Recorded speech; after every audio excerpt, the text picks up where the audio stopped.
اب نوٹ کر لیجئے، یہ کتابیں اگر آپ پڑھنا چاہیں تو کتاب الملاحم میں پڑھیے. بدترین عذاب عربوں پر آیا کھڑا ہے، سروں پر تنا ہوا ہے، بدترین. ایسی جنگ ہونی ہے الملحمۃ العظمیٰ، جس کو کہ میں بھی آپ کے گواہی پیش کر دوں گا، جسے کہا گیا ہے دی لاسٹ کروسیڈ. بش نے بھی کروسیڈ کا لفظ بول دیا تھا، پھر واپس لیا اس نے. نکل جاتی ہے جس کے منہ سے سچی بات مستی میں، فقیہ مصلحت بھی سے وہ رندے بادہ خار اچھا، کروسیڈ کہہ کر پھر واپس لیا. یہ کروسیڈ، اس کے اوپر جس قدر نقصان ہونا ہے عربوں کا. گریٹر اسرائیل بنے گا، یہ عراق، شام، اردن، سعودی عرب کا کچھ شمالی علاقہ، ترکی کا جنوبی علاقہ، مصر کا صحرائے سینا، اور اس کے ساتھ ہی جو بہترین اس کا زرخیز ترین علاقہ ڈیلٹا آف نائل، یہ سب یہودیوں کے قبضے میں جائیں گے. اس کو حدیث میں کہا گیا الملحمۃ العظمیٰ.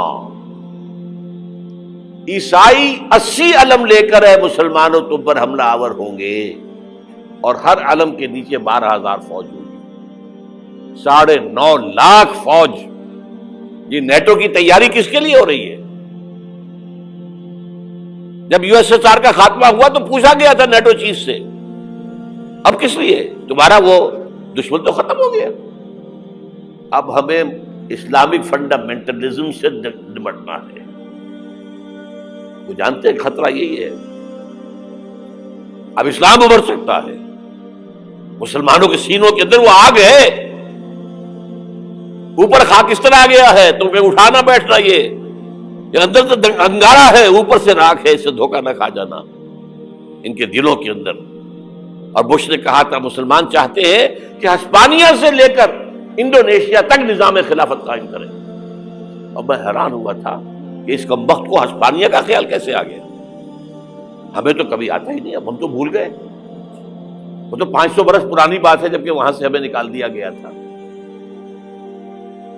اگرچہ اقبال نے کہا تھا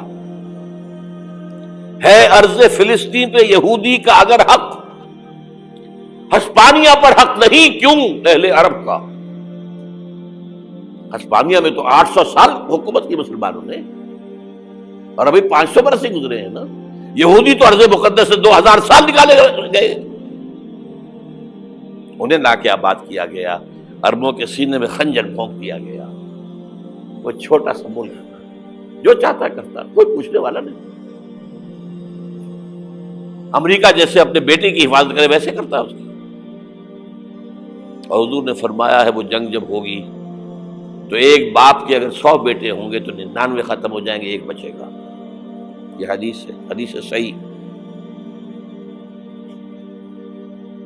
اور آپ نے فرمایا ویل للعرب من شر قد اقترب، عربوں کے لیے ہلاکت ہے، عربوں کے لیے بربادی ہے اس شر سے جو قریب آ چکی ہے. اور آج جس طرح انہوں نے ان کی تہذیب کو اختیار کر لیا ہے، دبئی جا کر دیکھیے، بدترین مغربی معاشرہ جو ہے وہ دبئی کے اندر ہم نے قائم کر کے دکھا دیا. اب سعودی عرب اس راستے پر بڑھ رہا ہے. اور اس کے بعد نمبر 2 پر جو ہے ہم پاکستانی ہیں. لیکن میں اس کے وہ پہلی بات جو کہہ رہا ہوں وہ تو یقینی ہے، اس میں تو احادیث صحیحہ موجود ہے. اگرچہ اس کے بعد پانسا پلٹے گا، پھر حضرت مہدی کا ظہور ہوگا، حضرت عیسیٰ کا نزول ہوگا، اور وہ گریٹر اسرائیل گریٹر گریو یارڈ بنے گا یہودیوں کا. ایک ایک یہودی قتل ہوگا اور دفن ہوگا. یہ بات میں ہونا ہے، میں پہلی بات پر فرض کر رہا ہوں. وہ پانسا پلٹے گا جب پلٹے گا. ابھی جو سامنے ہے وہ کیا ہے؟ جس ملحمۃ العظمیٰ کہا حضور نے، جسے آرمگیڈون کہتے ہیں عیسائی. آرمگیڈون کی اگر کہیں جا کر آپ دیکھیں گے، آپ ڈکشنری میں مانی تو کیا لکھا ہے؟ A very big war which will be fought between the forces of evil and good before the end of this world. اس دنیا کے خاتمے سے پہلے خیر اور شر کی قوتوں کے درمیان بہت بڑی جنگ ہوگی. ارمجدون اسے کہتے ہیں عربی میں، اور آرمگیڈون اسے کہتے ہیں انگریزی کے اندر. اور یہ بائبل کی آخری کتاب کے اندر ہے، جو اس میں کہ مکاشفات یوحنا، ریولیشنز آف سینٹ جان. یہ تو میں کہہ رہا ہوں یقین کے ساتھ، اور زیادہ دور نہیں ہے، آیا چاہتا ہے. اس لیے کہ یہودیوں کا اور عیسائی جو کنزرویٹوز ہیں، نیو کنزرویٹوز، ان کا 5 نکاتی ایجنڈا ہے متفق علیہ، جس کے تحت کہ یہ جنگ صلیبی شروع کی گئی ہے. تو سن لیجئے آپ. آرمیگیڈون نمبر 1، گریٹر اسرائیل قائم ہو جانا اس کے نتیجے میں نمبر 2، مسجد اقصی اور قبۃ الصخرہ کو گرانا نمبر 3، وہاں 3rd ٹیمپل، وہ مسجد جو حضرت سلیمان نے بنائی تھی 1000 قبل مسیح میں، پھر برباد کی تھی نبوکدنضر نے، دوبارہ بنائی گئی، پھر دوبارہ ختم ہوئی 70 عیسوی تک گری پڑی ہے. ان کا خانہ کعبہ گرا ہوا ہے 70 عیسوی سے لے کر آج تک. ایک دیوار ہے ویلنگ وال، جہاں جاتے ہیں، روتے ہیں، پیٹتے ہیں، ماتم کرتے ہیں، وہاں وہ بنے گا 3rd ٹیمپل. اور نمبر 4، اس میں لا کر رکھا جائے گا تخت حضرت داؤد کا. یہ تخت کہاں ہے اس وقت؟ یہ لندن شریف کے اندر، جو ان کی پارلیمنٹ کا جو چرچ ہے، ویسٹ منسٹر ایبے، اس میں رکھا ہوا ہے. ایک پتھر تھا جس پر بٹھا کر حضرت داؤد کی تاج پوشی ہوئی، پھر حضرت سلیمان کی ہوئی، پھر وہ پتھر رکھ دیا گیا جب حضرت سلیمان نے بنایا ہیکل مسجد اقصی، وہاں رہا وہ. ہر بادشاہ جو تھا یہودی اسی کے اوپر بٹھا کر اس کی تاج پوشی ہوتی تھی. سن 70 میں ٹائٹس نے گرایا اسے، ہیکل کو، وہ پتھر لے گیا، وہاں سے روم گیا، روم سے آئرلینڈ گیا، آئرلینڈ سے اسکاٹ لینڈ آیا، اسکاٹ لینڈ سے انگلینڈ آیا، اور اب وہ رکھا ہوا ہے 14ویں صدی عیسوی سے آج تک. وہ ویسٹ منسٹر ایبے میں رکھا ہوا، ایک کرسی کی سیٹ میں اسے بنا دیا گیا ہے تخت کی شکل میں. اب انگریزوں میں کوئی ملکہ ہو، کوئی بادشاہ ہو جس کی بھی تاج پوشی ہونی اس میں ہو، یہ لا کر رکھا جائے گا 3rd ٹیمپل میں. اور اس پر یہودیوں کے خیال کے مطابق ان کا مسیحا آئے گا جو مسیح دجال ہوگا. عیسائیوں کے خیال کے مطابق حضرت عیسیٰ آئیں گے، وہ ہمارا بھی خیال ہے حضرت عیسیٰ آئیں گے علیہ السلام. بہرحال یہ تو بعد کی باتیں ہیں نا. اس وقت جو میں عرض کر رہا ہوں، عربوں پر بہت بڑا عذاب، اور پاکستان کا معاملہ البتہ یہ ہے، میں یقین سے نہیں کہہ سکتا. ہینگنگ ان دی بیلنس، ہو سکتا ہے اللہ تعالی ہم پر رحم فرمائے، ہو سکتا ہے، اگرچہ اس کی کوئی شرائط ہوگی. چمن کے مالک اگر بنا لے موافق اپنا شعار، اب بھی چمن میں آ سکتی ہے پلٹ کر چمن سے روٹھی بہار، اب بھی ہو سکتی ہے. اور یہ بھی ہو سکتا ہے کہ اللہ تعالیٰ نے معجزانہ طور پر ہمیں ملک دیا، ہم نے اللہ سے بدعہدی کی، وعدہ خلافی کی، غداری کی، لہذا سزا دی جائے اور ہم سے یہ ملک چھین لیا جائے. It's just possible. دور نہ سمجھے، اسے انہونی بات نہ سمجھے. جو گھیراؤ ہو رہا ہے آپ کے مغرب میں نیٹو فورسز اور مشرق میں بھارتی فورسز گدھوں کی طرح بیٹھے ہوئے انتظار کر رہے ہیں پاکستان اور ڈسٹیبلائز ہو جائے، یہاں اور بدامنی ہو جائے. اب لاہور میں پھر آج دھماکے ہو گئے ہیں. 2 دن پہلے کا دھماکہ میں سہ کے آیا ہوا ہوں، آپ کے سامنے بیٹھا ہوں. وہ جانے بچی ہیں جو ہماری اکیڈمی کا حشر ہوا، وہ تو میں آپ کو نہیں بتا سکتا. یہ سارا کیوں ہو رہا ہے؟ تاکہ یہاں بدامنی ہو جائے اور ہمیں جواز مل جائے. مغرب سے نیٹو فورسز داخل ہو جائیں، مشرق سے بھارتی فورسز آ جائیں، اور ہمارے ایٹمی دانت توڑ کر اور پھر ہمیں بھارت کے سامنے ڈال دیا جائے. نو ڈو ایز یو لائک. یہ ان کا نقشہ ہے. ہوگا کیا وہ اللہ جانتا ہے، ہوگا وہ جو اللہ چاہے. لیکن اللہ کا چاہنا جو ہے وہ کس پر منحصر ہے؟ یہاں انقلاب برپا کرو، یہاں اسلام لاؤ. اگر دھندوں میں لگے رہو گے تو وہ خود بخود نہیں آ جائے گا انقلاب. صحابہ نے جانیں دی تھی، کتنی تکلیفیں اٹھائی تھی. 12 برس تک مکی دور کے اندر با نشہ درویشی در ساز و دمادم زن، جو پختہ شبی خدرا بر سلطنت جم سن. یوم طائف یاد ہے جو حضرت عائشہ فرماتی ہے کہ میں نے پوچھا تھا حضور سے کہ یوم احد سے زیادہ سختی بھی آپ پر کبھی آئی؟ یوم احد پر کیا ہوا تھا؟ تلوار کا وار پڑا تھا آپ کے چہرہ مبارک، یہ جو رخسار کی ہڈی ہے اس کے اندر وار گیا ہے، اوپر خود کی 2 کڑیاں تھیں وہ اس میں گھس گئیں، 2 دندان مبارک شہید ہوئے۔ وہ خود کی کڑیاں ایک صحابی نے اپنے دانتوں سے پکڑ کر کھینچنے کی کوشش کی، دانت نکل گئے، وہ نہیں نکلی، کیا جتن کر کے نکالی گئی ہوگی تو خون کا فوارہ آیا، اتنا خون گیا ہے کہ آپ بے ہوش ہو گئے، گر گئے، اور مشہور یہ ہو گیا کہ آپ کا انتقال ہو گیا، شہادت ہو گئی۔ یہ سیرت کبھی پڑھی ہے؟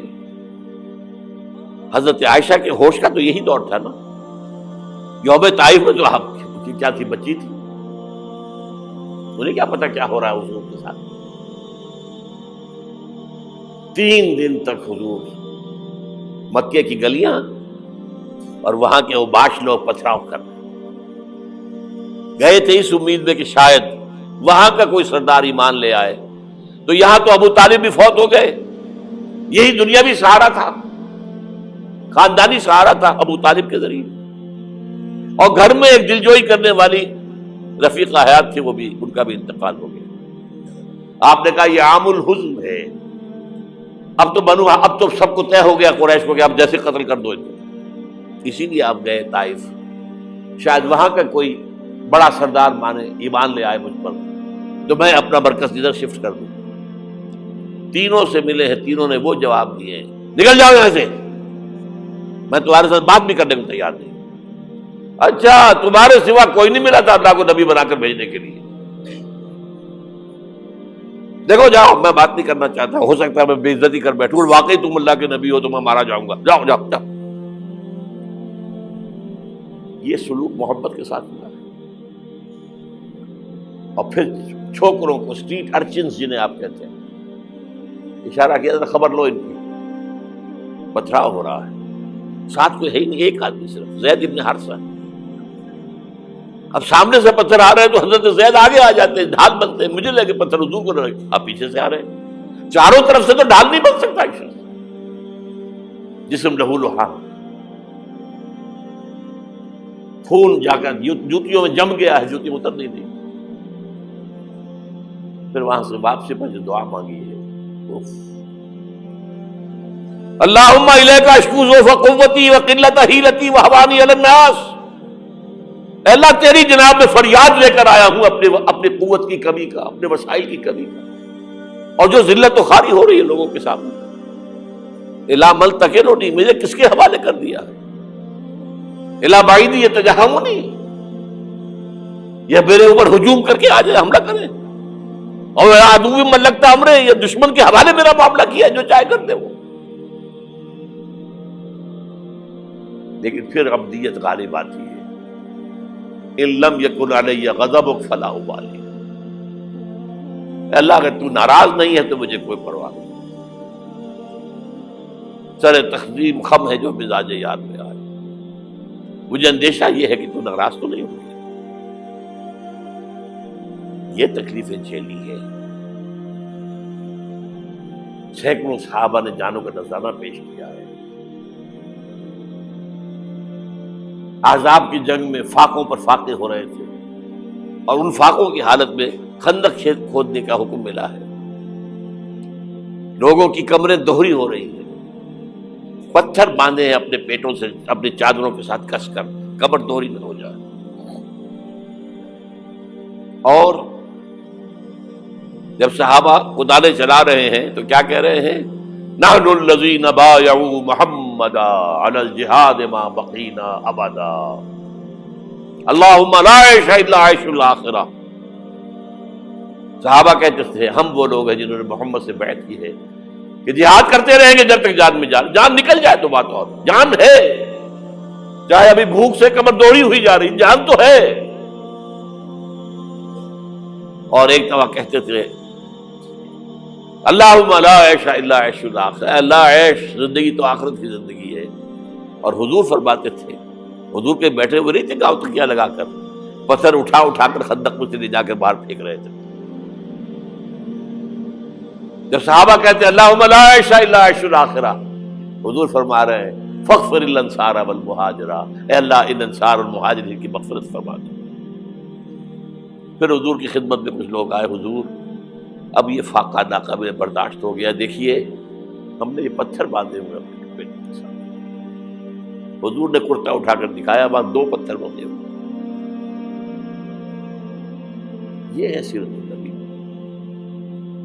آپ کس چیز کو سیرت النبی سمجھتے ہیں؟ بہرحال اس موضوع پر میری ایک کتاب ہے منہج انقلاب نبوی، کہ انقلاب کیسے آیا تھا۔ اگر دل میں ذرا بھی آرزو پیدا ہو گئی ہو کہ اللہ قبول کر لے مجھے قبول کر لے اس کام کے لیے، تو وہ کتاب آپ کے لیے مسٹ ہوگی، اس کا پڑھنا۔